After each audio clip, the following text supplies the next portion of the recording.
जी नमस्कार, मेरा नाम राकेश कुमार। स्वागत है आपका राकेश कुमार ऑफिशियल का यूट्यूब चैनल पे।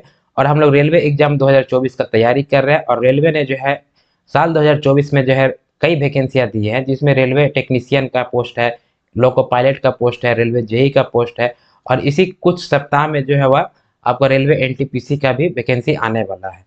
तो इन रेलवे एग्जाम में जो है वह मैथ जो है वह नेसेसरी पूछता ही पूछता है, जिसमें जो है मैथ के लगभग जो है वो 30 क्वेश्चन होते हैं। तो चलिए हम लोग जो है मैथ का सीरीज स्टार्ट कर रहे हैं और मैथ में सबसे पहला जो टॉपिक पढ़ेंगे वो हम लोग पढ़ेंगे अनुपात और समानुपात। अनुपात और समानुपात को जो है रेशियो और प्रपोर्शन भी कहा जाता है। यानी हम लोग क्या पढ़ेंगे? अनुपात और समानुपात। अनुपात और समानुपात। तो चलिए पहले हम समझते हैं कि अनुपात क्या होता है और समानुपात क्या होता है। ठीक है, देखिए अनुपात और समानुपात। अनुपात का अर्थ हो गया, एक तरह से कह सकते हैं हम अंग्रेजी में इसे जो है रेशियो कहा जाता है। देखिए अगर हम समझे कि अनुपात क्या है, तो सपोज मान लीजिए कि ए के पास जो है वह 20, ए के पास जो है सपोज मान लीजिए, चलिए ए के पास 25 रुपया है और बी के पास जो है वह कितना है? 20 रुपया है। ठीक है, और कह दिया जाए कि ए तथा बी के पास जो है आपको रुपयों का अनुपात निकालिए। ठीक है, क्या निकालिए? रुपयों का अनुपात निकालिए। तो अगर हम रुपयों का अनुपात निकालेंगे तो ए अनुपात बी बराबर हो जाएगा क्या? ठीक है, ए के पास कितना रुपया है? 25 रुपया है। बी के पास कितना रुपया है? 20 रुपया है। अगर समान संख्या से कटता है तो काट दीजिए। ठीक है, तो ये 5 है 25, 5 बार में कट जाएगा और 5 चौका 20, 4 बार में कट जाएगा। यानी कि ए और बी का जो है वह अनुपात कितना आ जाएगा? 5/4, या इसी को हम कहेंगे 5:4 कहेंगे। ये जो आपको 5:4 आता है, ठीक है, इसे हम कहेंगे स्टैंडर्ड रेशियो। क्या कहेंगे? Standard ratio. देखिए स्टैंडर्ड रेशियो हम उसे कहेंगे जिसका जो है वो हाईएस्ट कॉमन फैक्टर 1 हो। यानी कि एचसीएफ कितना होना चाहिए? एचसीएफ जो है अगर 1 है और वह इंटीजर यानी कि पूर्णांक में है तो उसे हम कहेंगे स्टैंडर्ड रेशियो कहेंगे। ठीक है, जब एक के अलावे कोई भी कॉमन फैक्टर ना हो तो उसे हम बोलेंगे हाईएस्ट कॉमन फैक्टर 1 बोले। क्लियर है? यानी कि जिसका जो है एचसीएफ 1 आएगा और वह इंटीजर में हो। और क्या होना चाहिए? ठीक है, और जो है वह इंटीजर होना चाहिए। इंटीजर में रहेगा तो उसे हम क्या बोलेंगे? स्टैंडर्ड रेशियो कहेंगे। यहाँ तक क्लियर हुआ? ठीक है, यहाँ तक क्लियर हुआ। देखिए अगर हम समझे कि अनुपात क्या है, ठीक है, अनुपात अनुपात क्या है? देखिए अनुपात में बोलने से किसी भी व्यक्ति का जो है इसका वास्तविक धन या वास्तविक क्षमता का पता नहीं चलता है। जैसे अगर मान लिया जाए हम बोल रहे हैं कि 25 रुपया है, ठीक है, 25 रुपया है और 20 रुपया है। ठीक है, तो यहाँ वास्तविक धन का पता चल रहा है कि ए के पास जो है वह कितना है? ए के पास जो है 25 रुपया है और बी के पास जो है वह 20 रुपया है। ठीक है, लेकिन जब हम रेशियो में लेकर चले आएंगे, यानी कि 5:4 लेके आ जाएंगे, तो इनके पास कितना पैसा है आप ज्ञात नहीं कर सकते। जैसे सपोज मान लिया जाए कि एक रेशियो हम बी आया हमारा 5:4 आया, तो इससे जो है ए के पास कितना वास्तविक रुपया है या ए के पास कितना वास्तविक क्षमता है और बी के पास कितना वास्तविक क्षमता है, इसका आप पता नहीं कर सकते हैं। जैसे ये भी हो सकता है कि ए के पास जो है वो 5 रुपया भी हो सकता है और बी के पास जो है 4 रुपया भी हो सकता है। ये हो सकता है कि ए के पास जो है आपका 10 रुपया भी हो सकता है और बी के पास जो है 8 रुपया भी हो सकता है। ये भी हो सकता है कि आपका ए के पास जो है वह 15 रुपया भी हो सकता है और बी के पास जो है 12 रुपया भी हो सकता है। ए के पास जो है वो 20 रुपया भी हो सकता है और बी के पास जो है 16 रुपया भी हो सकता है। ए के पास जो है 25 रुपया हो सकता है और बी के पास जो है वह 20 रुपया हो सकता है। या ए के पास जो है वह आपका 5 लाख रुपया भी हो सकता है और ए बी के पास जो है 4 लाख रुपया हो सकता है। तो ऐसे जो है वो अनंत मान संभव है। तो आप किसी अनुपात से, ठीक है, किसी अनुपात से जो है एग्जैक्ट मान नहीं निकाल सकते हैं। लेकिन अगर आपका कोई एग्जैक्ट वैल्यू दिया हुआ है तो उससे हम अनुपात निकाल सकते हैं। ठीक है, लेकिन संख्या से क्या कर सकते हैं? हम अनुपात निकाल सकते हैं। यहाँ तक बात समझ में आ रहा है? यानी कि अगर अनुपात को हम मुख्य रूप से देखें कि अनुपात क्या है, तो अनुपात जो एक ऐसा रेशियो होता है, ठीक है, जिससे जो है किसी भी धन का, वास्तविक धन का जो है पता नहीं चलता है। ठीक है, यानी वास्तविक स्थिति का पता नहीं चलेगा, वास्तविक धन का पता नहीं चलेगा, उसे हम क्या कहेंगे? रेशियो कहेंगे। ठीक है, और रेशियो को ही हम क्या कहेंगे, अनुपात कहेंगे। क्योंकि देखिए रेशियो से जो है वो अनंत मान संभव है। जैसे हमने बताया ना कि जैसे ए के पास अगर 25 रुपया और 20 रुपया है, तब तो हम कह सकते हैं कि चलो ठीक है कि ए के पास एग्जैक्ट 25 रुपया है और बी के पास 20 रुपया है। लेकिन अगर इसी को हम रेशियो में लेकर चले आ रहे हैं, ठीक है, तो ए के पास हो सकता है कि 5 लाख रुपया भी हो सकता है, बी के पास 4 लाख भी हो सकता है, ए के पास 5 करोड़ भी हो सकता है और बी के पास 4 करोड़ भी हो सकता है। क्लियर है? तो हम जो है रेशियो से वास्तविक धन का पता नहीं चल सकता है, तो यही इसी को हम क्या कहेंगे, हम अनुपात कहेंगे। क्लियर है? चलिए एक अगला एग्जांपल और लेकर के एक तो बनाइए। ठीक, अगला एग्जांपल देखिए। जैसे सपोज मान लिया जाए, ठीक है, मान लिया जाए कि ए के पास जो है, ठीक है, ए के पास जो है ए और बी, ठीक है, ए के पास जो है अगर 35 रुपया है और बी के पास जो है वो 42 रुपया है। ठीक, अगर समान संख्या से कटता है तो काट दीजिए, अगर नहीं कटता है तो वह दोनों का रेशियो सेम हो जाएगा। तो 7 पचे 35 और 7 छक्का 42, यानी कि ए और बी का अनुपात क्या हो जाएगा, ए और बी का अनुपात जो है वो 5:6 हो जाएगा। ठीक है, तो इसे हम क्या कहेंगे, इसे हम कहेंगे स्टैंडर्ड रेशियो कहेंगे। क्या कहेंगे, स्टैंडर्ड रेशियो कहेंगे। ठीक है, क्योंकि इसका एचसीएफ कितना है, एचसीएफ जो है वो 1 है और यह क्या है, 5 भी इंटीजर और 6 भी इंटीजर। ठीक है, तो इसे हम क्या कहेंगे, हम रेशियो या हम अनुपात कह सकते हैं। ठीक है, अगला क्वेश्चन एक देखिए। अगर सपोज मान लिया जाए कि ए अनुपात बी दिया हुआ है आपका 0.2, ठीक है, ए का वैल्यू दिया है 0.2 और बी का वैल्यू दिया है 0.5, तो क्या यह अनुपात में है। ठीक है, अगर ए का जो है दिया हुआ 0.2 और बी का वैल्यू दिया हुआ 0.5, तो ये क्या अनुपात में है। ठीक है, तो ये जो है अनुपात में नहीं है, यानी इसे हम रेशियो नहीं कर सकते। ठीक है, क्या नहीं कर सकते, रेशियो नहीं कर सकते, क्योंकि ये इंटीजर नहीं है। ठीक है, क्या नहीं है, ये इंटीजर नहीं है, इसीलिए हम क्या कर नहीं कर सकते, इसे हम आपका अनुपात या रेशियो हम नहीं कर सकते। जब इंटीजर नहीं है तो इसे हमको क्या करना होगा, इंटीजर में बनाना होगा। तो इंटीजर में बनाने के लिए हम क्या कर सकते हैं, ये 0.2 है तो यहाँ से हम 2 हटाएंगे तो नीचे हो जाएगा 10, और यहाँ से जो है 0.5 है तो यहाँ से पॉइंट हटाएंगे यानी दशमलव हटाएंगे तो हो जाएगा आपका नीचे हो जाएगा 10। ठीक है, अभी 10 से 10 काट नहीं देना।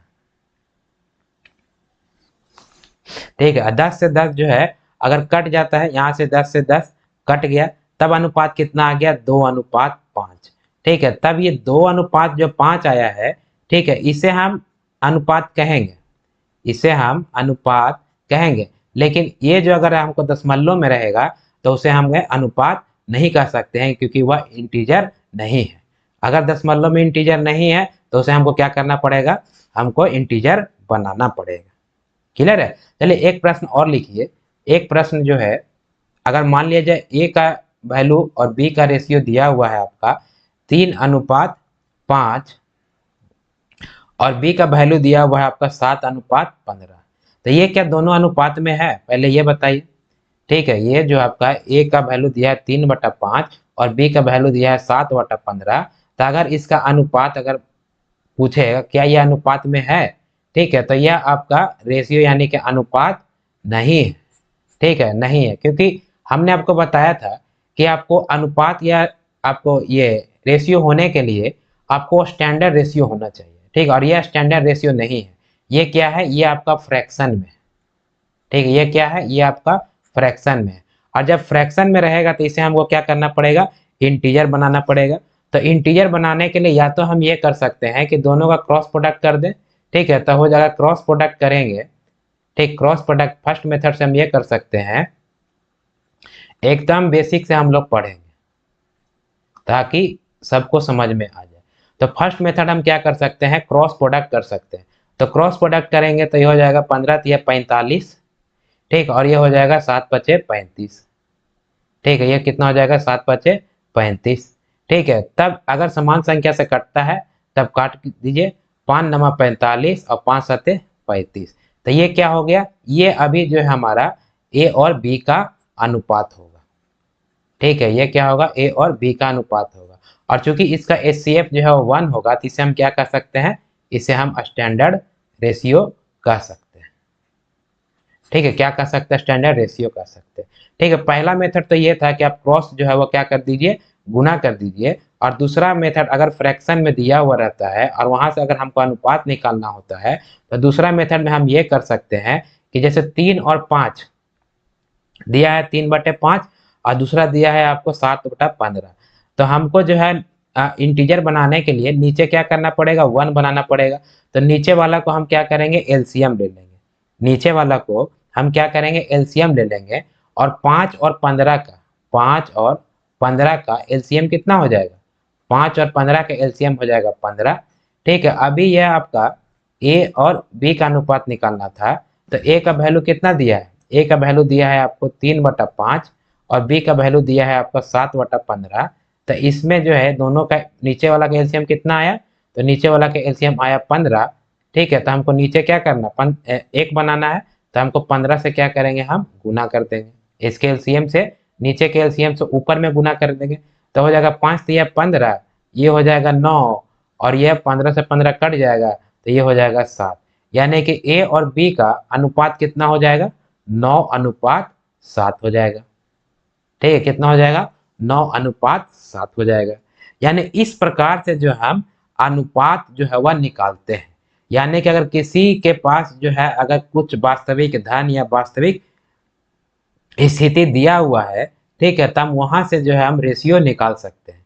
लेकिन किसी रेशियो से जो हम किसी भी वास्तविक स्थिति का पता नहीं चल सकता है, क्योंकि उसके जो है वह असंख्य मान हो सकते हैं।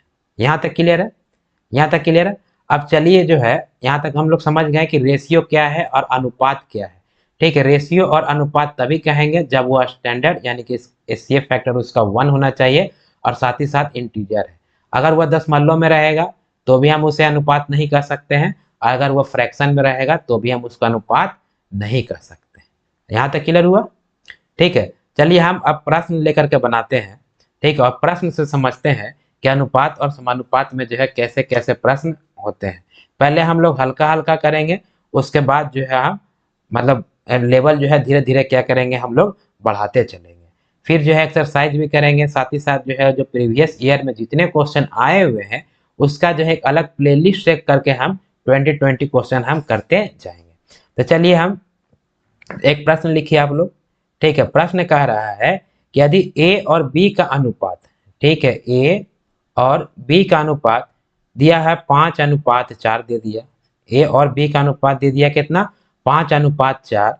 और कहता है कि ए माइनस बी यानी कि ए और बी का अंतर, यानी कि ए और बी का अनुपात दिया है 5:4 और कह रहा है कि ए और बी का अंतर दे दिया है 120।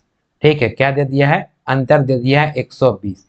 यानी कि ए और बी के रुपयों का अंतर दिया है 120।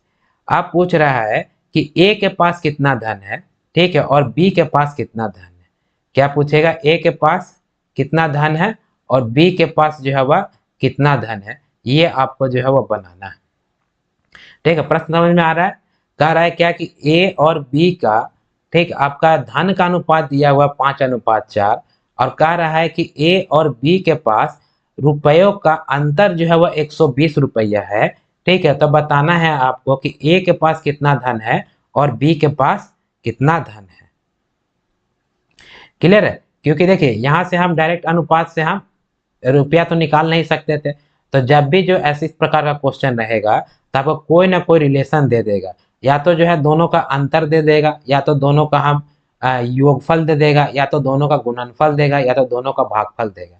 यानी कि अगर अनुपात देता है तो वो दोनों संख्या का जो है या दोनों व्यक्ति के बीच का क्या कुछ रिलेशन जो है वो आपको देगा। यहाँ तक समझ में आ रहा है, क्या दोनों का रिलेशन जो है वो आपको देगा। अब इस प्रकार से क्वेश्चन रहेगा तो हम कैसे बनाएंगे इसको। ठीक है, इस प्रकार का क्वेश्चन जो है अगर इसको हम देखें सॉल्यूशन करने के लिए, यहाँ से निकालना था कि ए के पास कितना धन है और बी के पास कितना धन है। तो देखिए अगर यहाँ पे क्या दिया, यहाँ पे दिया हुआ, पहले चलिए हम लिख लेते हैं, ए और बी का अनुपात कितना दिया है, 5:4 दिया है। साथ ही साथ जो है वह यहाँ पे दिया हुआ है आपको ए और बी का रुपयों का अंतर दिया है 120। ठीक, क्या दिया है, रुपयों का अंतर दिया है 120। तो अगर रुपयों का अंतर दिया है 120 या संख्या में अंतर दिया है, ठीक है, तो हम क्या करेंगे, अनुपात में अंतर करेंगे। संख्या में योग दिया है तो अनुपात में योग करेंगे, संख्या में गुणनफल दिया है तो अनुपात में गुणनफल करेंगे। कैसे, जैसे देखिए 5 और 4, यहाँ संख्या में क्या दिया है, अंतर दिया है, तो हम 5 और 4 के बीच क्या करेंगे, दोनों का अंतर कितना है, 1 है अंतर, दोनों के बीच अंतर कितना है, 1 अंतर है। तो यानी कि हम कह सकते हैं कि अनुपात 1 बराबर कितना, अनुपात 1, दोनों के बीच अनुपात का अंतर जो है वो 1 आ रहा है, तो अनुपात 1 बराबर जो है वह हो गया कितना, 120 रुपया। ठीक है, 120 रुपया। तो 5 के पास, ए के पास कितना धन होगा, तो यहाँ पे रेशियो 5 से हम क्या करेंगे, 120 में हम गुना कर देंगे, तब कितना आ जाएगा, 12 25 60, यानी कि 600 रुपया। ठीक है, और बी के पास कितना हो जाएगा, तो यहाँ बी के साथ हम 120 से गुना कर देंगे। ठीक है, तब कितना हो जाएगा, 12 चौको 48, यानी कि 480 रुपया। यानी कि ए के पास कितना धन है, ए के पास धन है आपका 600 रुपया, और बी के पास कितना धन है, बी के पास धन है आपको 480 रुपया। ठीक है, यहाँ से आपको ये हो गया, आपका ए के पास जो है 600 रुपया आंसर, और बी के पास जो है आपका 480 रुपया आंसर। कहने का अर्थ ये है कि अगर जो है ए और बी का अनुपात जो दिया हुआ है, ठीक, और दोनों के बीच रिलेशन दे दिया है कि आपको ए और बी का जो है वह धन का अंतर जो है वो 120 रुपया है, तो अगर जो है यहाँ पे धन का अंतर देगा तो हम अनुपात में अंतर करेंगे, धन का यहाँ पे योग देता तो हम अनुपात में योग करते, धन का जो है यहाँ पे गुणनफल देता तो अनुपात में गुणनफल करेंगे। अर्थात जो क्रिया संख्या के साथ होगा वही क्रिया हम अनुपात के साथ करेंगे। ठीक है, जो क्रिया संख्या के साथ होगा वही क्रिया हम क्या करेंगे, अनुपात के साथ करेंगे। तो चलिए इस पॉइंट को जो है नोट कर लेते हैं, फिर उसके बाद हम योगफल लेकर के बनाएंगे। ठीक है, यहाँ पर पॉइंट को हम नोट कर लीजिए कि जो क्रिया, ठीक है, जो क्रिया संख्या के साथ होगा, जो क्रिया संख्या के साथ होगा वही क्रिया क्या होगा, अनुपात के साथ होगा, वही क्रिया किसके साथ होगा, अनुपात के साथ होगा, अनुपात के साथ होगा। क्लियर है, यहाँ जो है संख्या में अंतर दिया था तो हम क्या किए, अनुपात में अंतर किए, वही अगर संख्या में योग दिया रहता तो हम अनुपात में योग करते। चलिए अगला प्रश्न एक लिखिए। ठीक है, ये तो संख्या में अंतर था। ठीक है, अगला प्रश्न लिखिए कि यदि जो है ए और बी का अनुपात, ठीक है, ए और बी का अनुपात दिया है आपका 3:2। ठीक है, तथा साथ ही साथ कह रहा है कि आपका ए और तथा बी का पास रुपयों का जो है आपका योग, रुपयों का योग कितना है, रुपयों का योग जो है सपोज मान लिया जाए 80 रुपया दे दिया है, तो कहेगा कि ए के पास कितना धन है और बी के पास जो है वह कितना धन है, यह आपको ज्ञात करना है। देखिए जैसा हमने आपको अभी पहले बताया कि जो क्रिया हम क्या करेंगे, जो क्रिया संख्या के साथ होगा वही क्रिया हम किसके साथ करेंगे, अनुपात के साथ करेंगे। तो यहाँ पर जो है संख्या के साथ कौन सा क्रिया दिया हुआ है, संख्या के साथ दिया हुआ है आपका योग का क्रिया, संख्या के साथ दिया है योग का क्रिया, तो हम अनुपात के साथ भी करेंगे योग का क्रिया। तो अगर इसका हम सॉल्यूशन करेंगे, ठीक है, तो ए अनुपात बी दिया है आपको 3:2। ठीक है, यहाँ पे संख्या का योग दिया है, यानी यह धन का योग दिया है। ठीक है, तो हम क्या करेंगे, अनुपात का हम क्या करेंगे, योग करेंगे। तो 3 और 2 का योग करेंगे तो हो जाएगा 5। तो हम लिख सकते हैं कि रेशियो 5 बराबर कितना हो जाएगा, 80 रुपया। तो रेशियो 1 बराबर कितना हो जाएगा, रेशियो 1 बराबर कितना हो जाएगा, 16 रुपया हो जाएगा ना। और 5 से काटेंगे तो 16 5 80 हो जाएगा। यानी कि अगर हम ए के पास कहें कि ए के पास कितना धन था, तो इसको 16 से मल्टीप्लाई कर दीजिए, यानी कि 16 तिया 48 रुपया, यानी ए के पास कितना धन है, 48 रुपया। और अगर बी के पास कितना धन है तो इसको भी 16 से गुना कर देंगे, तो बी के पास हो जाएगा 16 दूना 32 रुपया। ठीक है, 16 दूना 32 रुपया, यानी कि ए के पास कितना रुपया होगा, ए के पास हो जाएगा आपको 48 रुपया और बी के पास हो जाएगा आपको 32 रुपया। क्लियर है, यहाँ पर संख्या में योग दिया है तो अनुपात के योग से तुलना किए, और अगर संख्या में अंतर दिया हुआ रहता तो अनुपात के अंतर से हम तुलना करते हैं। ठीक है, यहाँ पे अनुपात का योग दिया हुआ था ना, तो अनुपात का योग से हम क्या किए, तुलना किए। और वही अगर अनुपात का पिछला क्वेश्चन अनुपात का अंतर दिया हुआ था तो अनुपात के अंतर से हम गुना तुलना किए थे। क्लियर है? चलिए एक प्रश्न और लिखिए। ठीक है, एक प्रश्न और लिखिए। अगर दे दिया जाए आपको कि ए और बी का अनुपात दे दिया है 3:4, कितना दिया है, ए और बी का अनुपात दिया है, सपोज मान लिया जाए कि 3 और 4 है, और अगर कह दिया जाए कि ए और यानी कोई संख्या ए है और बी है और दोनों का गुणनफल दे दिया आपको कि जो है दोनों के गुना मतलब दोनों के पास धन का गुणनफल जो है कितना रुपया है, 48 रुपया है। अब प्रश्न कह रहा है कि ए के पास कितना धन है और बी के पास जो है वह कितना धन है। ठीक है, बी के पास कितना धन है। देखिए हम पिछला प्रश्न में क्या किए थे कि जो अगर संख्या में अंतर दिया था तो अनुपात में अंतर से तुलना किए, संख्या में योग दिया है तो अनुपात में योग से तुलना करेंगे। अब यहाँ पे संख्या में जो है गुणनफल दिया है। ठीक है, संख्या में क्या दिया है, गुणनफल दिया है। तो जब संख्या में गुणनफल दिया है तो हम डायरेक्ट अनुपात का गुना नहीं करेंगे। ठीक है, अनुपात का हम गुना नहीं करेंगे। क्यों? क्योंकि देखिए अगर हम अनुपात को अनुपात से गुना करेंगे तो अनुपात गुने अनुपात क्या हो जाएगा, अनुपात का स्क्वायर हो जाएगा, होगा ना। अनुपात गुना अनुपात जो है वो क्या हो जाएगा, अनुपात का स्क्वायर हो जाएगा। यानी कि यदि संख्या में गुना दिया हुआ है तो अनुपात डायरेक्ट गुना नहीं करना है, क्योंकि अनुपात गुना अनुपात अनुपात का स्क्वायर होता है, इसलिए यहाँ कुछ कांस्टेंट शामिल करना पड़ेगा। ठीक है, तो क्या करेंगे, हम कांस्टेंट शामिल करेंगे, उसके बाद गुना करेंगे। जैसे मान लीजिए कि यहाँ पर जो हम के कांस्टेंट शामिल कर लेते हैं, कितना कांस्टेंट शामिल करते हैं, के कांस्टेंट शामिल करते हैं। ठीक है, तो अगर के कांस्टेंट शामिल करेंगे तो ये हो जाएगा 4×3=12। ठीक है, ये हो जाएगा आपको 4×3=12, सॉरी। ठीक है, ये हो जाएगा आपको, इसको हम लिख सकते हैं ऐसे कि 3k और इंटू हो जाएगा 4k। ठीक है, और ये बराबर संख्या में क्या दिया हुआ है, ए और बी में रुपयों का जो है गुणनफल दिया है, तो हम 3k इंटू 4k बराबर कितना लिख सकते हैं, 48 रुपया लिख सकते हैं। ठीक, कितना लिख सकते हैं, 48 रुपया लिख सकते हैं, लिख सकते हैं ना। अभी 4×3 हो जाएगा 12 और के को के से गुना करेंगे तो हो जाएगा के स्क्वायर, यानी कि इतना 48 बराबर 48 रुपया। तो एक काटता है तो समान संख्या से काट दीजिए, तब 12 चौको हो जाएगा 48, यानी के स्क्वायर का वैल्यू कितना हो जाएगा, के स्क्वायर का वैल्यू हो जाएगा 4। तो के का वैल्यू कितना हो जाएगा, तो के का वैल्यू हो जाएगा आपको 2। के का वैल्यू कितना हो जाएगा, के का वैल्यू हो जाएगा 2। अभी यहां से जो है अगर के का वैल्यू 2 हो गया, ठीक है, के का वैल्यू 2 हो गया, तो ए के पास कितना था, ठीक है, ए के पास जो है ए का रेशियो कितना था, ठीक है, ए का रेशियो था आपका 3 के माने थे ना, यहाँ पे 3 के माने थे, तो ये हो जाएगा 3 × के, यानी कि 3 × कितना हो जाएगा 2 बराबर हो जाएगा 6 रुपया। और अगर हम बी का निकालेंगे तो हो जाएगा 4k और के का वैल्यू कितना है 2, यानी कि 3 × 2 बराबर 8 रुपया। यहाँ तक बात समझ में आया?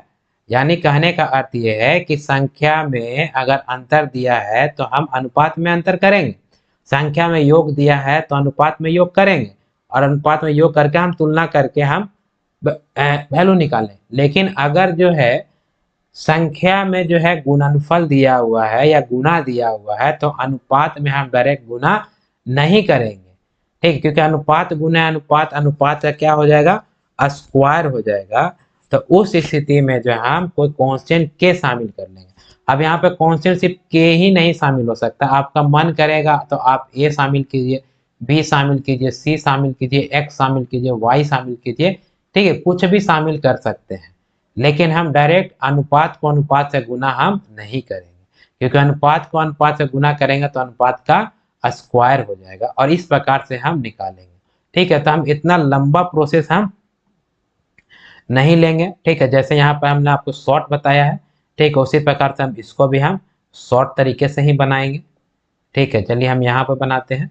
जैसे मान लिया जाए कि ए और बी का अनुपात कितना दिया हुआ था, 3:4, तो यहाँ 3k शामिल कर लिए, 3k और कितना हो जाएगा, 4k हो जाएगा। ठीक है, 3k और 4k हो जाएगा। ठीक, और k का वैल्यू यहाँ से हम निकाल लेंगे, k का वैल्यू यहाँ से निकाल करके, ठीक है, डायरेक्ट इसमें हम कितना से गुना कर देंगे, डायरेक्ट गुना करेंगे 2 से, और इसमें करेंगे डायरेक्ट गुना 2 से। तो ये हो जाएगा आपको, ये हो जाएगा 6 रुपया, और यहाँ पर हो जाएगा आपको 8 रुपया। क्लियर है? यानी कि वही चीज है, यहाँ पर हम मतलब नीचे अलग अलग करके निकाले, इतना निकालने का जरूरत नहीं है, क्योंकि आपके एग्जाम में जो है वह इतना समय नहीं होते हैं कि आप अलग अलग, इसलिए डायरेक्ट हम वहीं पर के का वैल्यू पुट निकाल लेंगे, और के का वैल्यू वहीं पर हम क्या करेंगे, डायरेक्ट हम पुटअप कर लेंगे। क्लियर है? यहाँ तक क्लियर है आपको? ठीक है, अब हम इसके अगला प्रश्न देखते हैं कि सपोज मान लिया जाए, ठीक है, सपोज मान लिया जाए कि अगर अगला प्रश्न कह रहा है, ठीक है, अगला क्या हो सकता है कि अगर ये आपका 10a बराबर दिया हुआ है आपका 15b, ठीक है, बराबर दिया हुआ 15b, और प्रश्न कह दिया कि a अनुपात b का वैल्यू क्या होगा। ठीक है, क्या दिया हुआ, अगर दो संख्या आपस में बराबर दिया हुआ है और कह दे कि a और b का अनुपात क्या होगा, तब इसको हम लोग कैसे बनाएंगे। ठीक है, इसको हम लोग कैसे बनाएंगे। देखिए, जब दो संख्या आपस में बराबर हो, ठीक है, दो संख्या आपस में अगर बराबर है, 10a बराबर है हमारा 15b का, 15b का, तो अगर a और b का अनुपात निकालने का रहा है, तो सबसे पहले हम देखेंगे समान संख्या से अगर कटेगा तो काट देंगे, अगर नहीं कटेगा, ठीक है, तो हम एज इट इज छोड़ देंगे। और इसका अनुपात निकालने के लिए जो है, अगर संख्या बराबर होता है तो कॉफिशिएंट इंटरचेंज हो जाएगा। क्या हो जाएगा? कॉफिशिएंट इंटरचेंज करेंगे तो अनुपात निकल जाएगा, यानी कि a का कॉफिशिएंट b में और b का कॉफिशिएंट a में, यानी कि a का अनुपात आ जाएगा 15 और b का अनुपात आ जाएगा 10। क्लियर है? समान संख्या से कट रहा है तो काट दीजिए, तो 5 तिहाई 15, ठीक है, 5 तिहाई 15 और 5 दूना 10 हो जाएगा। क्लियर है? यानी कि अगर दो संख्या आपस में बराबर दिया हुआ रहेगा, ठीक है, तो और दोनों संख्या के a और b का अनुपात निकालने के लिए रहेगा, तो हम क्या करेंगे कि a का कोफिशिएंट b का अनुपात हो जाएगा और b का कोफिशिएंट जो है वह a का अनुपात हो जाएगा। यानी कि दो अनुपात बराबर है तो कोफिशिएंट क्या होगा? इंटरचेंज होगा। ठीक है, चलिए इसको भी नोट करके लिख लीजिए। ठीक है, पहला नोट हम कराए कि जो क्रिया संख्या के साथ होता है वही क्रिया हम अनुपात के साथ करेंगे। संख्या में योग तो अनुपात में योग, संख्या में गुणनफल तो अनुपात में गुणनफल, लेकिन उसमें कांस्टेंट शामिल करेंगे। संख्या में एलसीएम तो अनुपात में एलसीएम, संख्या में भाग तो अनुपात में भाग, संख्या में एचसीएफ तो अनुपात में एचसीएफ करेंगे। ठीक है, दूसरा पॉइंट क्या है? दूसरा पॉइंट ये है कि अगर दो अनुपात बराबर है, दो अनुपात अगर बराबर होता है, बराबर है, ठीक है, तो कोफिशिएंट क्या हो जाएगा? इंटरचेंज हो जाएगा। तो रेशियो अनुपात निकालने के लिए, अनुपात ज्ञात करने के लिए, अनुपात ज्ञात करने के लिए क्या होगा? कोफिशिएंट इंटरचेंज हो जाएगा। कोफिशिएंट क्या होता है? इंटरचेंज हो जाता है। ठीक है, कोफिशिएंट क्या हो जाएगा? इंटरचेंज हो जाएगा। ठीक है, तो इस प्रकार से हम इसका क्या निकाल सकते हैं? हम अनुपात निकाल सकते हैं। चलिए अगला प्रश्न एक और देखिए, अगला प्रश्न बनाइए। ठीक है, अगर दिया हुआ है आपका 7a बराबर दिया हुआ है आपका 9b, 7a बराबर दिया हुआ है 9b, और कह रहा है कि आपको a और b का अनुपात क्या होगा, a और b का अनुपात क्या होगा। ठीक है, बताइए। ठीक है, तो हम अभी आपको समझाएं कि अगर जो है दो संख्या बराबर है तो अनुपात निकालने के लिए क्या करेंगे हम? कोफिशिएंट इंटरचेंज हो जाएगा, यानी a का अनुपात जो है b का कोफिशिएंट हो जाएगा यानी 9, और b का अनुपात जो है वो a का कोफिशिएंट हो जाएगा यानी कि 7। क्लियर है? क्लियर है? तो इस प्रकार से जो है हम अगर संख्या बराबर रहेगा तो अनुपात निकालने के लिए कोफिशिएंट क्या करेंगे? हम यहाँ इंटरचेंज कर देंगे। ठीक है, लेकिन ये जो है आपका दो संख्या है तब तो आसानी से हो गया, लेकिन अगर हम यही कह दें कि अगर तीन संख्या आपस में बराबर हो, ठीक है, क्या हो, तीन संख्या जो है वह आपस में बराबर हो। जैसे सपोज अगर मान लिया जाए, ठीक है, सपोज, अच्छा इसको हम नेक्स्ट स्लाइड में देखते हैं। सपोज मान लिया जाए कि आपका दिया हुआ है, क्वेश्चन लिख लीजिए। ठीक है, क्वेश्चन अगर मान लिया जाए कि 2a कितना लिख दे, 3b के बराबर हो, ठीक है, और ये बराबर है आपका 5c का, और कहा दे कि आपको a अनुपात b अनुपात c क्या होगा। ठीक है, देखिए दो संख्या बराबर था तब हम कोफिशिएंट इंटरचेंज कर दे रहे थे, लेकिन अभी यहाँ पर हो गया लोचा। लोचा क्या हुआ कि यहाँ पे तीन संख्या बराबर है। ठीक है, कितना संख्या बराबर है, तीन संख्या बराबर है, और पूछ रहा है कि ए बी सी का अनुपात क्या होगा। ठीक है, तो इसे जो है वह हम कई मेथड से निकाल सकते हैं।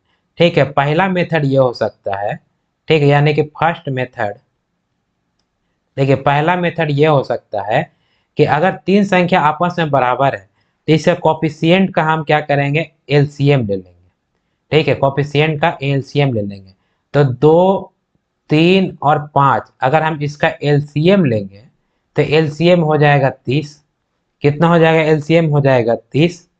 ठीक है, अभी जो है यहाँ जो है आपका, देखिए एक हमको निकालना है ए अनुपात बी अनुपात सी निकालना है। तो यहाँ संख्या 2a है। ठीक है, तो 30 में भाग कर दीजिए 2 से। ठीक है, 30 अगर ए का अनुपात निकालना है तो एलसीएम कितना आ गया, 30 आ गया, और ए का कोफिशिएंट कितना है, 2 है। तो ए का अनुपात निकालने के लिए हम क्या करेंगे कि 30 में भाग कर देंगे 2 से, तब कितना आ जाएगा, 15। तो ए का अनुपात आ गया 15। बी का कोफिशिएंट कितना है, 3 है, तो 3 को भाग कर दीजिए 30 से, 30 में भाग कर दीजिए 3 से, तो यह आ जाएगा 10, यही कट जाएगा 10 बार में, यह आ गया बी का अनुपात 10। वही अगर सी का कोफिशिएंट, सी का अनुपात निकालना है तो सी का कोफिशिएंट कितना है, 5 है, तो 5 से भाग करेंगे 30 में। ठीक है, तो हो जाएगा 5 छक्का 30। अगर कटता है तो काट दीजिए, और नहीं कटता है तो ए और बी और सी का जो अनुपात होगा वो हो जाएगा आपको 15 अनुपात 10 अनुपात 6 हो जाएगा। ये हो जाएगा आंसर। क्लियर है, यानी कि अगर तीन संख्या आपस में बराबर है और ए बी सी का अनुपात निकालने के लिए, ज्ञात करने के लिए कहे, तो पहला मेथड है कि आप जो कोफिशिएंट रहेगा उसका हम पहले एलसीएम निकालेंगे, और वह एलसीएम में जो है इसे कोफिशिएंट से हम भागा देंगे, जो वैल्यू आएगा वो आपका अनुपात कहलाएगा। ठीक है, तो ये तो हो गया आपका एलसीएम मेथड से। देखिए दो वैल्यू आपस में बराबर था, दो संख्या आपस में बराबर था, तब अनुपात निकालने में कोई झमेला ही नहीं था, कोफिशिएंट इंटरचेंज कर दीजिए तो अनुपात जो है वह आसानी से निकल सकता है। लेकिन अगर तीन संख्या आपस में बराबर होता है तब हम क्या करेंगे, तो पहला मेथड है आपको एलसीएम लेके बनाने के लिए। ठीक है, दूसरा मेथड जो है वह बिना एलसीएम के भी हम बना सकते हैं। ठीक है, क्या कर सकते हैं, बिना एलसीएम के भी बना सकते हैं। इसको बोलते हैं हम नुका छिपा के, मतलब नुकाने और छिपाने वाला मेथड। क्या कहेंगे, नुकाने और छिपाने वाला नियम। ठीक है, अब क्या है भाई नुकाने और छिपाने वाला नियम, एकदम बेसिक से हम लोग पढ़ेंगे।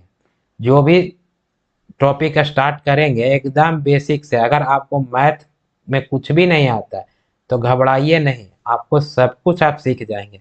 सिर्फ क्लास को जो है ध्यान से देखते जाइए। देखिए दूसरा नियम कहता है नुकाने और छिपाने वाला नियम। नुका छिपा के, या नुकाने या छुपाने वाला नियम हम कह सकते हैं, नुका छिपा के नियम। देखिए इसमें जो है नुका छिपा का नियम क्या है कि अगर हमको ए बी और सी का अगर अनुपात निकालना है, तो देखिए हमको वैल्यू अगर ए का अनुपात निकालना है तो हम क्या करेंगे कि ए को छिपा दीजिए। ठीक है, ए को हम छिपा देंगे और बी और सी को हम गुना कर देंगे, यानी बी का कोफिशिएंट को सी के कोफिशिएंट से गुना कर देंगे, तब कितना हो जाएगा, ये हो जाएगा आपका 5 तिहाई 15। तो a का अनुपात कितना आ जाएगा, 15 आ जाएगा। अगर हम b का वैल्यू निकालेंगे, ठीक है, यानी b का अनुपात अगर निकालेंगे तो b को हम छुपा देंगे, ठीक है, और a को गुना कर देंगे किससे, c से गुना कर देंगे, तो 2 पचे 10 हो जाएगा। समझ में आ रहा है।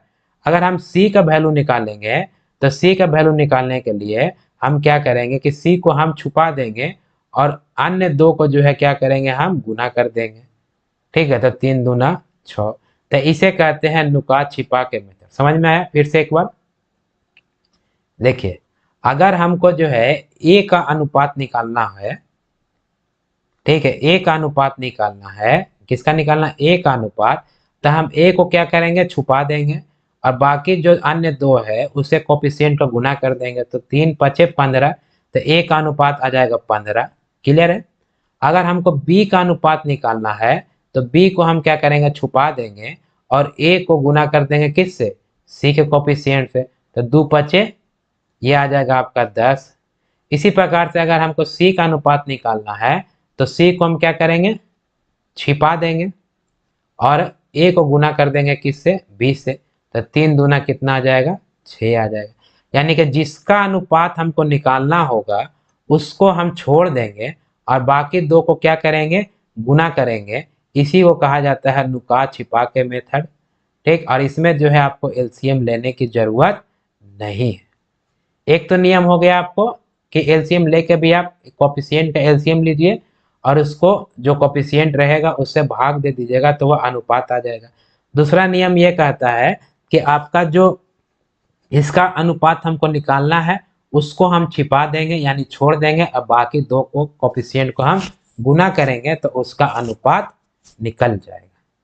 यहाँ तक समझ में आया, यहाँ तक समझ आया। तो चलिए कुछ प्रश्न करते हैं, ठीक है, उससे आपको हैबिट भी होगा और आप लोग भी जो है वह प्रश्न जो है वह बनाइएगा, मेरे साथ आप लोग भी प्रश्न बनाइएगा। क्लियर है। प्रश्न अगर सपोज मान लिया जाए, हम लिख देते हैं कि 3a यह बराबर है आपका 4b का और 4b बराबर है 7c का, ठीक। और यहाँ पर पूछ रहा है आपको a अनुपात b अनुपात c क्या होगा, बताइए। दो नियम बता दिए, ठीक है, ये तो आसान है। देखिए, अगर हमको a का अनुपात निकालना है तो क्या करेंगे, a को हम छिपा देंगे और b और c के कोफिशिएंट में गुना कर देंगे, तो 4 सते कितना हो जाएगा, ये हो जाएगा 28। क्लियर है। अगर हमको b का अनुपात निकालना है, किसका निकालना है, b का अनुपात, तो b को हम छिपा देंगे और a के कोफिशिएंट को गुना कर देंगे c से, तब कितना हो जाएगा, 7 या 21। क्लियर है। अगर हमको c का अनुपात निकालना है, c का अनुपात निकालना है तो c को हम क्या करेंगे, छिपा देंगे और a को कोफिशिएंट से गुना कर देंगे b के कोफिशिएंट को, तो 4 तिहाई 12। अगर समान संख्या से कटता है तब काट दीजिए, अगर समान संख्या से नहीं कटता है तो यही क्या हो जाएगा, आंसर हो जाएगा। समझ में आ रहा है, ठीक है, समझ में आ रहा है कि फिर से एक बार। चलिए एक प्रश्न जो है वो और ले लेते हैं, ठीक है, एक प्रश्न और लेते हैं, ठीक है। अगर हम क्या लिख दे, चलिए प्रश्न लेते हैं 2a बराबर है 3b का, ठीक है, और यह बराबर है 4c का और यह बराबर है 5d का, ठीक है। इस बार हम लोग 4 लेते हैं, 2 देख लिए, 2 में जो है कोफिशिएंट इंटरचेंज, 3 में जो हम दो तरह से बना सकते हैं, या तो हम एलसीएम लेकर बना ले, ठीक है, या तो हम जिसका अनुपात निकालना है उसको छोड़ दीजिए, अन्य दो को गुना कर दीजिए, ठीक है, तो 3 वाला जो है अनुपात निकल गया।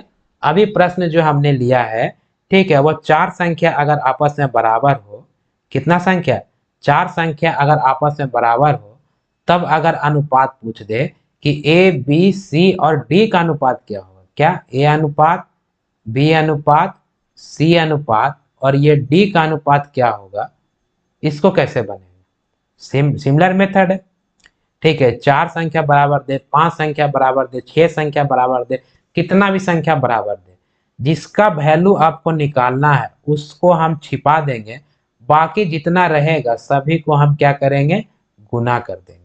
तब 4 तिहाई 12, 12 पचे कितना हो जाएगा, 60 हो जाएगा, तो एक अनुपात आ गया 60। क्लियर है, क्लियर है। अगर हमको बी का अनुपात निकालना रहेगा तो बी को हम छोड़ देंगे और गुना कर देंगे ए के कोफिशिएंट को सी से, और फिर गुना कर देंगे हम बी के कोफिशिएंट से। तो 4 दूनी 8 और 8 बचे कितना हो जाएगा, 40 हो जाएगा। वही अगर हमको सी का कोफिशिएंट निकालना है, सॉरी सी का अनुपात निकालना है, तो सी को हम छोड़ देंगे और गुना कर देंगे ए के कोफिशिएंट को बी से और बी के कोफिशिएंट को डी से। तो 3 दूना 6 और 6 बचे 30, यानी सी का अनुपात कितना आ जाएगा, 30 आ जाएगा। ठीक, अगर हमको डी का अनुपात निकालना है तो डी को हम छोड़ देंगे, डी को हम छोड़ देंगे और ए को गुना कर देंगे बी से और बी को गुना कर देंगे किससे, सी से। तो 3 दूना 6 और 6 चौको 24 हो जाएगा।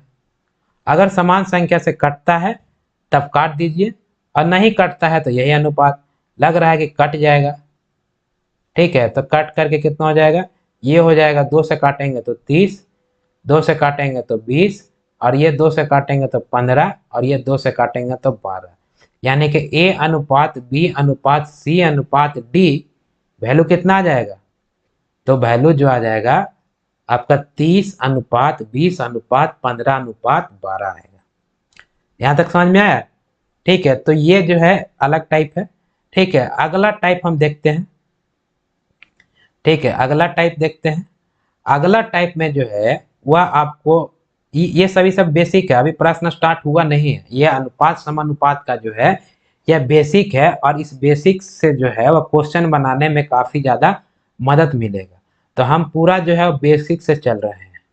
ठीक है, अगला जो है वह इस टाइप से अगर प्रश्न रहे कि a बटे का 5, ठीक है, यह बराबर है b बटे का 7 बराबर है आपका c बटे का कितना ले लें, c चलिए 8 ले लेते हैं, c बटे का 8, इसको ले लेते हैं हम d बटे का 12। अब अभी प्रश्न कह दे कि a अनुपात b अनुपात c अनुपात d ये क्या होगा।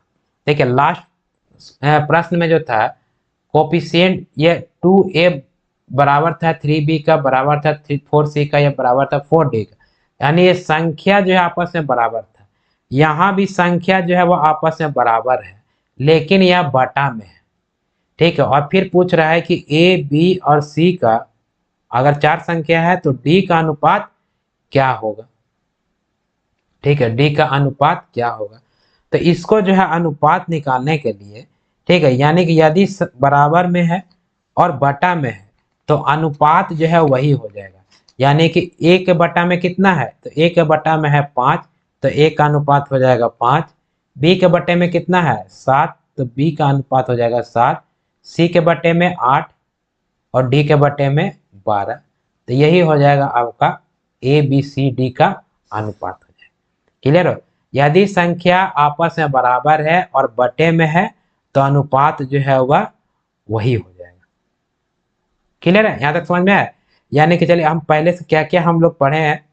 ठीक है, पहले देखें कि संख्या अगर आपस में बराबर है, ठीक है, संख्या जो है वह आपस में बराबर है, यहां से यहाँ ये वाला स्लाइड, अगर दो संख्या आपस में बराबर है, ठीक है, तो अनुपात निकालने के लिए कोफिशिएंट क्या होगा, इंटरचेंज हो जाएगा। यानी a का अनुपात निकालेंगे तो b का कोफिशिएंट हो जाएगा, और b का अनुपात निकालेंगे तो a का कोफिशिएंट हो जाएगा। यानी दो संख्या बराबर तो कोफिशिएंट इंटरचेंज।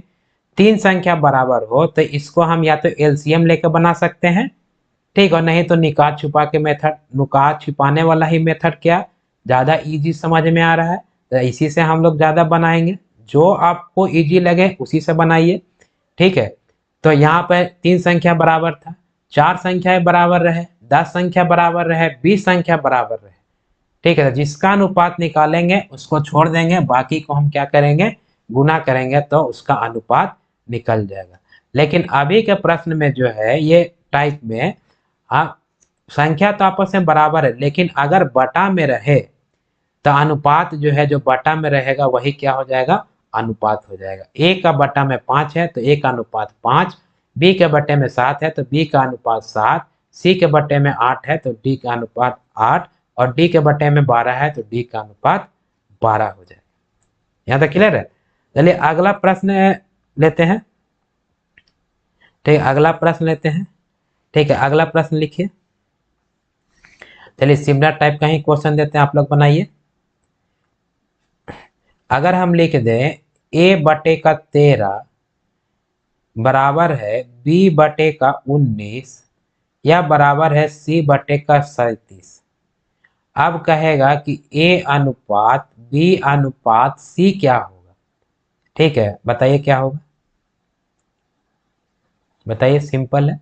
यानी a और b और c का अगर अनुपात हमको निकालने के लिए कहे तो पहले यहाँ दिया हुआ है कि संख्या क्या है, बराबर है और बटे में, तो जो बटा में रहेगा वही क्या हो जाएगा, आंसर हो जाएगा। यानी a का अनुपात हो जाएगा a का बटे में कितना, 13, b का अनुपात हो जाएगा b का बटे में 19 और c का अनुपात हो जाएगा c के बटे में कितना है, 37। यही a अनुपात b अनुपात c हो जाएगा आंसर। समझ में आ रहा है। ठीक है, दाम आहिस्ते आहिस्ते चलेंगे हम लोग और फिर धीरे धीरे जो है लेवल बढ़ाते जाएंगे। ठीक है, चलिए अगला प्रश्न आप लोग लिखिए। ठीक है, अगला प्रश्न लिखिए। अगर ये तो बटे में था तो हम आसानी से कर दिए, लेकिन अगर ये ऐसे रहे कि 2a/5 यह बराबर है 3b/7 यह बराबर है 5c/11। ठीक है, और यहाँ पर कहेगा कि a अनुपात b अनुपात c क्या होगा। चलिए इसको बनाइए, इसको बनाइए, कैसे करेंगे। देखिए यहाँ पे जो है a का बटे में 5 था, a का बटे में 5 था तो हम अनुपात वही हो गया, लेकिन यहाँ पे जो है कोफिशिएंट कितना है, 1 है। लेकिन जब कोफिशिएंट 1 है तब कोई दिक्कत नहीं है, जो बटा में रहेगा वही अनुपात हो जाएगा। लेकिन अगर कोफिशिएंट में हमको यहाँ पर कितना कोफिशिएंट है, 2 है, यहाँ पर कितना कोफिशिएंट है, 3 है, यहाँ पर कितना कोफिशिएंट है, 5 है। तो अगर हम कोफिशिएंट को 1 बना दें, कोफिशिएंट को 1 बना दे तो इसी फॉर्मेट में आ जाएगा, पहले वाला में ही निश्चित आ जाएगा। तो चलिए हम इसको क्या करेंगे, इसको सॉल्व करने के लिए इसे कोफिशिएंट को क्या करेंगे, हम 1 कर देते हैं।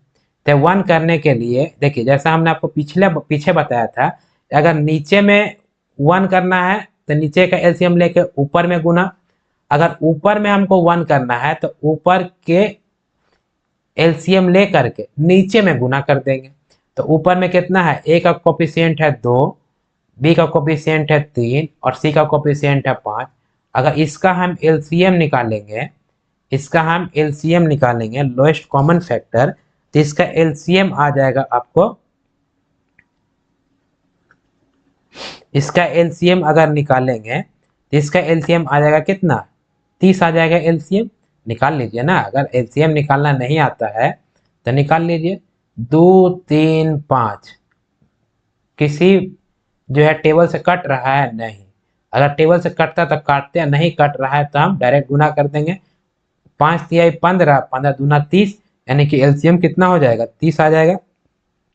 अभी जो एलसीएम आया है उसको हम गुना कर देंगे नीचे से, यानी कि 2a/5 तो गुना कर देंगे कितना से, इसको गुना कर देंगे 30 से, ये हो जाएगा 3b/7 गुना कर देंगे 30 से बराबर 5c/11, इसको कर देंगे 30 से गुना। क्लियर है। अब काटता है तो काट दीजिए, 2 से कट जाएगा 15 बार में, ये 3 से कट जाएगा 10 बार में और ये 5 से कट जाएगा 5 6 का 30, 6 बार में। तब कितना हो जाएगा, a बटे का 15 पचे 75 बराबर है b बटे का 7 दहाइयाँ 70 और c बटे का 11 छक 66।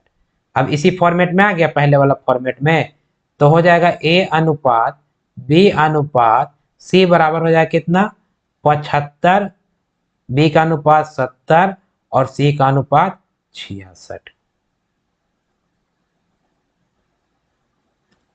क्या, यानी कि पहले कोफिशिएंट 1 था तब अनुपात निकालना इजी था, लेकिन अगर कोफिशिएंट 1 नहीं रहेगा तो हम उससे कोफिशिएंट को क्या करेंगे, 1 बनाएंगे। और कोफिशिएंट 1 बनाने के लिए जैसे ऊपर में अगर 1 बनाना है तो ऊपर के का एलसीएम लेकर के नीचे में गुना, और नीचे का अगर 1 बनाना है तो नीचे का एलसीएम लेकर के ऊपर में गुना करेंगे तो वह क्या हो जाएगा, 1 हो जाएगा।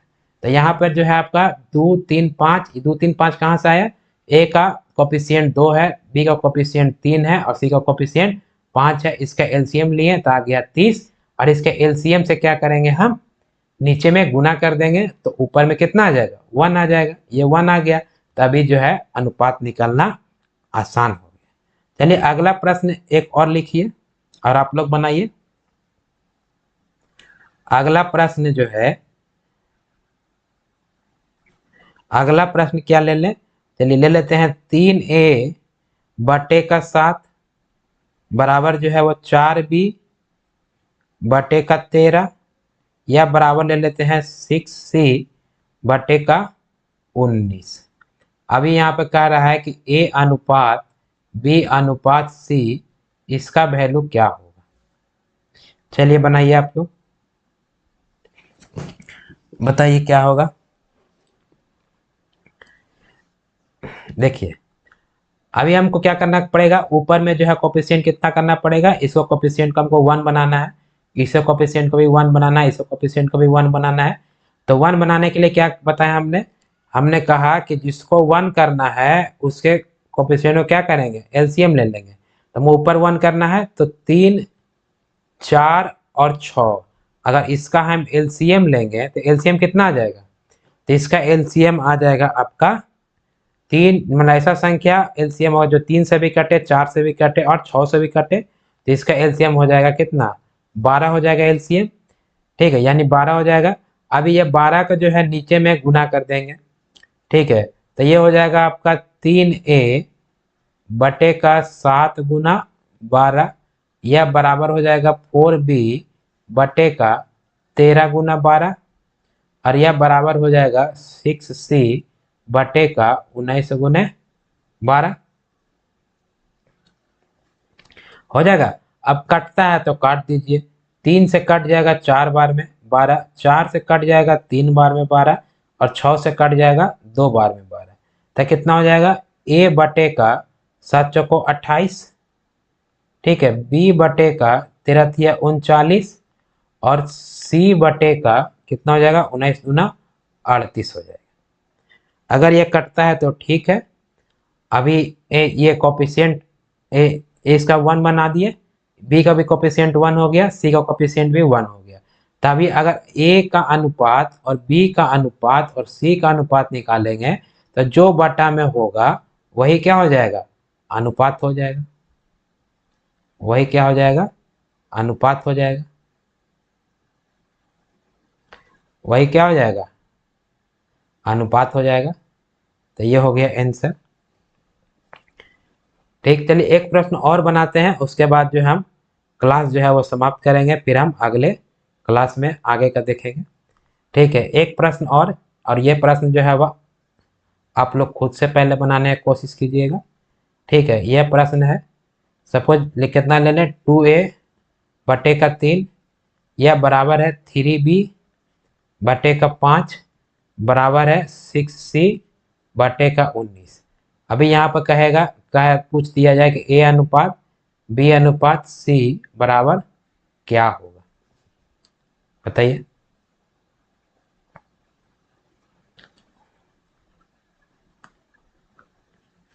देखिए अभी हमको a अनुपात b अनुपात c है, तो यहाँ पर अगर बटा में a का कोफिशिएंट 1 रहता तब डायरेक्ट बटा वाला अनुपात हो जाता, लेकिन यहाँ पर a का b का और c का कोफिशिएंट है, तो हम बताए थे इसको 1 बनाने के लिए, तो अब 2 का 3 का और 6 का अगर हम एलसीएम लेंगे तो इसका एलसीएम कितना हो जाएगा, इस जो ऐसी संख्या लेना है जो कि 2 से भी कटे, 3 से भी कटे और 6 से भी कटे, तो ये एलसीएम हो जाएगा 6। अब हमको ऊपर बनाना है 1, तो हमको इसके एलसीएम से नीचे गुना करना पड़ेगा, तो 2a बटे का हो जाएगा 3 गुने 6, 3b बटे का हो जाएगा 5 गुने 6, और 6c बटे का हो जाएगा 19 गुने 6। कटता है तो काट दीजिए, 2 तिहाई 6, 3 से काटिए, 3 दूना 6 और 6 एकम 6, यानी कितना आ जाएगा, a बटे का 3 तिहाई 9, b बटे का 5 दूना 10, और सी बटे का 19। अब ये ए का कोफिशिएंट 1, बी का कोफिशिएंट 1, सी का कोफिशिएंट 1 और आपस में बराबर है, तो ए अनुपात बी अनुपात सी निकालेंगे तो जो बटा में रहेगा वही क्या हो जाएगा, अनुपात हो जाएगा। तो ए अनुपात बी अनुपात सी का मान कितना आया, 9 अनुपात 10 अनुपात 19। ये हो गया आंसर। तो हम लोग ने जो है वो किस तरह का टाइप, कितने टाइप देखा, ठीक है। सबसे पहले हमने समझा कि जो है वह अनुपात और समानुपात क्या होता है, ठीक है। अनुपात और समानुपात क्या होता है, जैसा हम प्रत्येक क्लास में करते हैं कि जो हम क्लास में पढ़ते हैं उसको क्लास के अंतिम समय में हम एक बार रिवीजन कर लेते हैं कि क्या क्या हमने पढ़ा है, ठीक है। पहले हमने देखा कि अनुपात और समानुपात क्या है, ठीक है। अनुपात का अर्थ हो गया रेशियो और समानुपात मतलब प्रपोर्शन। समानुपात मतलब दो रेशियो जो आपस में बराबर है तो इसको समानुपात कहेंगे। हम आगे डिटेल से पढ़ेंगे इसको, पहले अभी अनुपात देख रहे हैं। यानी कि ए और बी का रेशियो अगर 25 रुपया 20 रुपया था, ठीक है, तो 5 अनुपात 4। इसमें समझना था क्या स्टैंडर्ड रेशियो क्या है, ठीक है। स्टैंडर्ड रेशियो हम उसे कहेंगे जिसका हाईएस्ट कॉमन फैक्टर 1 हो और वह इंटीजर में होगा, तो उसे हम क्या कहेंगे, स्टैंडर्ड रेशियो कहेंगे। और अनुपात जो है, यानी कि हम किसी संख्या से अनुपात हम निकाल सकते हैं, लेकिन अनुपात से हम संख्या नहीं निकाल सकते, क्योंकि अनुपात से संख्या निकालेंगे तो उसके अनंत मान हो सकते हैं, ठीक है। ये हमने देखा।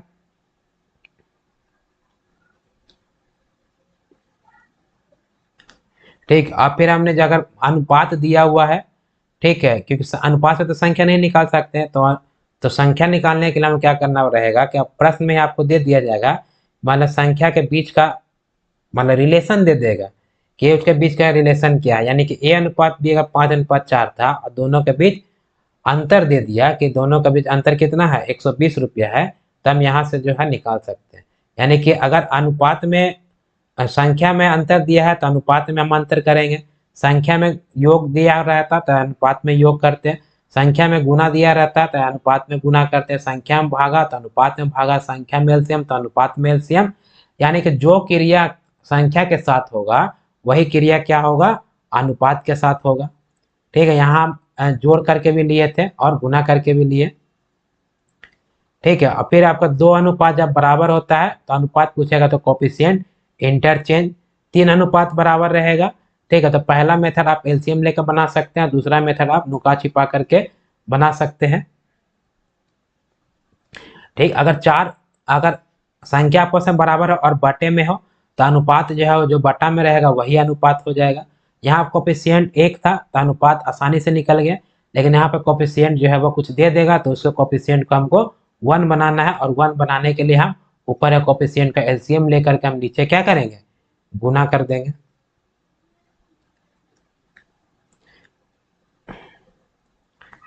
ठीक है, तो आज के लिए बस इतना ही रखते हैं।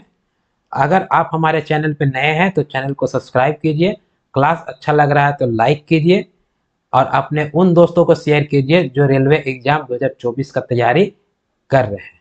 फिर मिलते हैं हम अगले क्लास में, तब तक के लिए जय हिंद, जय भारत, नमस्कार।